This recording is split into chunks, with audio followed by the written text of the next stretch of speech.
Okay, so let's start out, Jake, if you want to just kind of introduce who you are, what you do, how you help entrepreneurs and founders.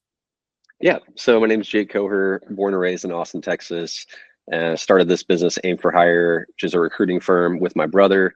We work almost exclusively with seed to Series C funded tech startups, helping them find talent across the org. In addition to that, we also help introduce founders to capital that are raising and typically represent VCs in their portfolio companies when they have hiring needs. Oh, I love that. Awesome. So yeah, y'all come in from a couple different angles, really helping people get the talent they need to build that business that they're aiming for. I love that. Absolutely. Yeah, what we're gonna do is just kind of walk through, because yeah, like as you know, those talent needs, they change as your business goes along. The talent you need at day 0 versus day 100 versus, when you're ready to really scale and launch are going to look really different. So let's kind of walk through these. We're going to frame them around our different stages of growth of adoption, which is where we go, okay, we have a validated offer. How do we begin to introduce this to the market and start to gain traction? And so like the graduation point for adoption is we help people set like, hey, what's a economic milestone where if you hit this for 1 month, you're at the threshold that it's like, okay, now I want to do this every month. Like kind of what's that break even or whatever that looks like, that 1 month that you're like, yeah, that's the 1 month I want to keep repeating. Okay, well, let's go from like I validated it once to I got to that 1 month. Or not I validated once, but I feel like I have a validated offer to I've sold it enough in a month that it's like, cool, if I could have this month every month, we'd be good. And then Then we get into sustainability and we start figuring out how do we make that month ongoingly sustainable. But like that adoption stage is going from like validated offer to a solid month that hits that economic milestone for either an individual or a startup. So in that stage, there's a lot more selling going on. The volume goes from like a handful of validated customers to selling enough to have at least a month of sustainability. What are some of the questions and things that someone should be thinking about from a talent perspective there? Yeah, I think that Venn diagram, just to keep going back to it, like again, starts to separate the bigger you get, right? Like employee number 5 needs to be like rock star culture fit. Employee number 55, still needs to be a culture fit, but doesn't need to be like, perfectly aligned with your vision. And so I think speed becomes more important when you hit that inflection point than it does, at 0 to 1. And so one thing that we see a lot of folks do is they keep the same hiring process from 0 to 1 as they do from 1 to 50. And I'm not saying that that's a failing strategy, because I think in some respects it can be good for, maybe a Meta or one of these huge companies that's got tremendous growth trajectory that everybody wants to work for. But 99 times out of 100, you're not that company. Right. And so I think that's one thing we see a lot of is like folks that are behaving as if their equity is worth billions of dollars when in fact it is not. And so I think some of the questions you ask from a talent perspective are like, is our recruiting process in line with the quality of talent that we're looking for? Are we moving at a speed that we can attain that talent in a reasonable amount of time? Are we at any point, I think it's really important to question the hire, right? Like in 2021 and 2022, we didn't do that, right? It was just like more money, more heads. And and so I think to not fall victim to that, you don't need to sit down with a microscope every single hire, but like, I think under budgeting on hires is not, it's something that can be rectified quickly without any blowback. Whereas if you hire 10 and you only need 5, you're laying off 5 people after 2 months of work. Like that's not a good look for future hires. No, and you blew through a lot of money to get those people hired and onboarded and trained up. Exactly. Exactly. So I think those are some important questions. I also think a lot of people don't believe that who got you here will get you there. people that tend to succeed in a 0 to 1 environment don't always succeed in a 1 to 20 environment. And so I think kind of almost, I don't want to say rehiring your leadership team. And when I say that, I don't mean like cutting everybody loose and hiring somebody new, but just kind of like reframing how the role is and what their responsibilities are. Like, I think too oftentimes people they just cut you loose and go find the person that scale a company from 1 to 50 million before they even give that person a shot. And I certainly understand the pressures to do that, but I also think nobody has more tribal knowledge than the 0 to 1 people. And so I think that's another tool that can be leveraged on the talent side, is like maximizing the people that have been there the longest. I'm really looking at like, what is their best contribution? Now the company is a different company than it was at 0. So, but to go, hey, you have a superpower. Where does that superpower fit in this next leg of the journey? And if it doesn't, in some ways, it seems like, you're kind of inviting them to discover that versus just being like, nope, you're out. But if they kind of go, I've done that where I've exited myself from something where I'm like, hey, I helped y'all go from 0 to 1. And what you need from here to here is not my superpower. We're both going to be frustrated if I do this. So like, I'm going to step back so that you can fill this with someone in the right stage. And it's a win-win for that, but it feels a lot better when the person in there is aligned with, it's like, no, I think this is honestly going to be a better fit, and I want this thing to win, so I'm going to let y'all roll with this. And Dave, that's probably another question I'd ask is like, are we best off hiring a bunch of people that have already done this, or are we best off hiring some people that have done it and then creating our own way? Because it's just, I think a lot of industries are copycat industries, and it's just very interesting to see, well, Meta did it this way, so that's what we're doing. And it's like, well, different strategies work for different people. So I think what you find is that not always, but sometimes the people that have already done it, they did it a different way than you're trying to do it.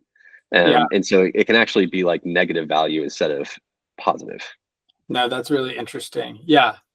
They can also add a different perspective. It's like you get that complimenting, but again, that's where probably some of that alignment of like, okay, I don't want a bunch of like people who will just do what I tell them to do, but I also don't need like too many cooks in this kitchen trying to figure out what is our culture and what's our path. And so I imagine there's a lot of there's some nuance to that. You're finding that right tension. For sure. So one question I'd have, we talked about like the exit point, the graduation from the adoption stage is when they hit kind of that first month economic milestone of sustainable revenue versus cost. And so, one of the challenges is it's like, and you kind of named this a little bit like, oh, more people, we earn more money typically. Like that's why you're hiring more people, but it also means you're costing more. And so in some ways you're getting closer in revenue, but you're pushing your costs out. And so there's, you want you don't want your cost to outrun your revenue, obviously, but you're kind of playing a little bit of a game and sometimes it can feel a little bit like chicken and the egg of like, okay, to get more, I need to bring more people on, but I want more. How do you help people who are in this stage? I feel like this stage in particular, it's easy to feel that chicken and egg of like, I need more people to get more revenue. I want more revenue before I hire more people. How do you advise entrepreneurs in this stage kind of who might be wrestling with that mindset a little bit? And especially, I would imagine if someone hasn't done a large raise, they're feeling that a little bit more because they're a bit more cash flow minded. For sure. I think, it's interesting because a lot of, to your point, more heads does not equate to more capital. Oftentimes it takes a long time for it to equate to more capital. But I think the one thing, if there's time, of course, is like introspectively doing the work on the business to understand the needs of the business, as opposed to, like, for example, a sales team. I have a sales team of 10. They're doing 10 million in ARR. If I bring in 10 more reps, we're going to do 20 million in ARR. It's like that's holistically untrue. and I think entrepreneurs that really understand their business and their people can really like sniff that out. I think Mhm. it's the folks that are like a degree of separation away that really struggle with that and kind of lean into more like, more headcount equals more dollars. Yeah. And Well, so math I is just, attractive when you're a little bit removed too. It's like, oh, that sounds for easy. sure. Okay. And Yeah. like these services are widely available, right? Like Mhm. I'm not saying that they're all, gonna be nail in the coffin, give you all the answers you want, but like it's just interesting because so many people want to just do it themselves, Yeah. and are unwilling to part with a small price tag to get a different outsider perspective that could save you a lot of capital. Yeah. And so I'm a big, and it's probably a little bit, I don't know the right word, but because I'm in this seat, I'm obviously going to say this, but I think consulting power is Hmm. awesome. And something that is like massively underutilized, because people get sticker shock from, an upfront price tag. Yeah, that makes sense. I mean, and when it seems like thinking about like what kind of metrics, what kind of numbers should someone be thinking about when it comes to talent? Obviously, some of that ROI that we were just talking about, but I wonder too, is it like how would you encourage someone to even think about like something like opportunity cost there, which is you were kind of speaking to of like, sure, I can just keep trying to do this myself, but at some point it's like, oh, I could just hire someone, and even if it's a part time, like a fractional hire, and they're like at $10 or not $10, that'd be great. 10 hours a week. Um, like where are those people? Right. 10 hours a week, even they're giving me way more time plus some other stuff back, And so how do you help people think about kind of some of that opportunity cost, especially in these And early it's stages? yeah, there's a tipping point. It's probably like shortly after Discover, Hmm. where the founders, we'll just call them the founders, but Yeah. the key stakeholders, Hmm. um, become increasingly more important, and their time becomes increasingly more diluted with other things. Hmm. And it's interesting because I'll Hmm. see founders, raise a 15 million and Hmm. then they'll spend, you know, 20 to 40 hours a week trying to fill an engineering role by themselves. Uh-huh. And it's like, I Yeah. don't even mean like, I'm not even poking fun. It's just No, I interesting. get it. It's I'm like, laughing because I'm like, I could totally, yeah, I both recognize the fallacy and empathize with the like yes, yes. It's like, I misbehavior. saved 30 grand hiring this engineer. It's like, no, you lost 80 hours of work is what you did. Uh-huh. And I think that equates to a lot of different service providers and like even just beyond service providers, just like how you think about it as a founder is like, my time is the most important thing. Uh-huh. And how can I, within reason, you know, separate my time so that I'm putting it toward mission critical things. Mhm. Um, and I just see that all too often, with early stage founders. They want to do everything themselves because they built what it has become, and if they can, just have a say in it, it'll all be okay. And I think the fact of the matter is like you're better off spending your time on the product building than you are with ancillary or other things that are maybe not as important. Yeah. So what would be a resource? Are there any resources you would recommend for someone in that stage to even just be able to get their head around like, because like we're talking about, okay, there's opportunity costs, there's return on investment of these different expertise. How does someone like look at their business and be able to just really discern that to kind of go, oh wait, how valuable is my time? What gaps do I need to fill? Do I need 30 hours of expertise? Do I need a full-time expertise, or do I really need like a fractional? Like when you're when a founder is kind of trying to walk through that space, so there's some good resources to help them almost kind of blueprint out the talent equation. Because again, especially if they're coming in with more technical expertise or even Right, sales, that building out the team might not be their superpower. And so where right. does someone go to really begin to get that blueprint to go, okay, this is what I need to build now, what I need to build 6 months from now, and even figuring out like I might need this in 6 months, so I should start talking to a recruiter today, kind of even figuring out Right. that depth of build out.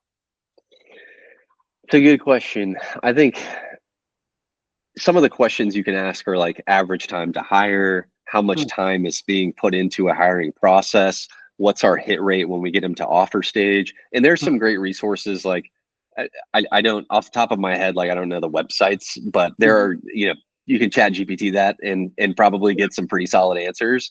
And like that's not the Bible, right? Like it'll give you a generality.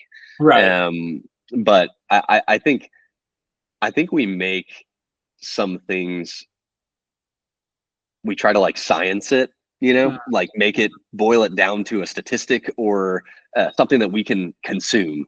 mhm, And I think a lot of times like it's a case by case basis, and a lot of times I think it boils down to who's doing it and how they're doing it. mm. And if you focus more on that as opposed to the end result, like typically good things happen. Um, so I don't know that I have good resources for you, but that's my 2 cents. That's all right. And if you got some after this conversation, we can throw those in the Cool. notes there as well. Sweet. But okay, well, let's kind of move to the next stage then.